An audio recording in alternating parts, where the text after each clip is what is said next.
لاوا سے امتیاز احمد کی رپورٹ کے مطابق معاون خصوصی وزیر اعظم پاکستان ڈاکٹر ثانیہ نشتر نے احساس راشن کارڈ اسکیم کا افتتاح دندہ شاہ بلاول میں طارق کریانہ اسٹور سے کر دیا۔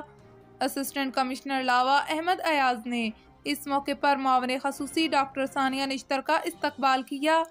ڈاکٹر ثانیہ نشتر کا کہنا تھا کہ احساس راشن پروگرام کے لیے کوئی بھی کریانہ اسٹور مالک اپنی دکان ایپ پر دیے گئے قوائف مکمل کر کے رجسٹر کروا سکتا ہے۔ انہوں نے مزید کہا کہ احساس راشن پروگرام کے تحت لاکھوں لوگ مستفید ہوں گے اور احساس راشن کے ذریعے 3 فوڈ آئٹمز پر عوام کو سبسڈی دی جائے گی۔ اس پروگرام سے غریب اور مستحق افراد ہی مستفید ہوں گے۔ اس پروگرام کے تحت گھی، دالیں اور آٹے پر 30% حکومتی سبسڈی ہوگی۔ غریب طبقے کو ریلیف فراہم کرنے کے لیے دیہاتوں کی سطح پر کام جاری ہے تاکہ دیہاتوں کے مستحق افراد کو بھی ریلیف فراہم کی جا سکے۔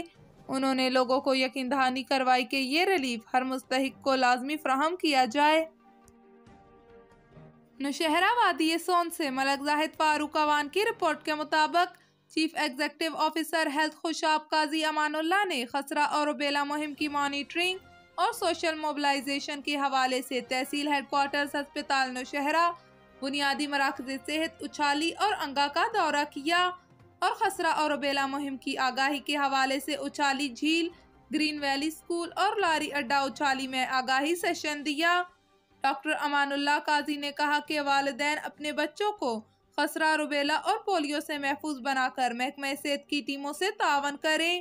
15 سے 27 نومبر تک ہماری موبائل ٹیموں کے ذریعے 15 سال سے کم عمر کے بچوں کو گھر گھر جا کر حفاظتی ٹیکے لگائے جائیں گے۔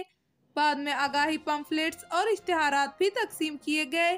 اس موقع پر health and nutrition officer Umar Shahzad بھی موجود تھے۔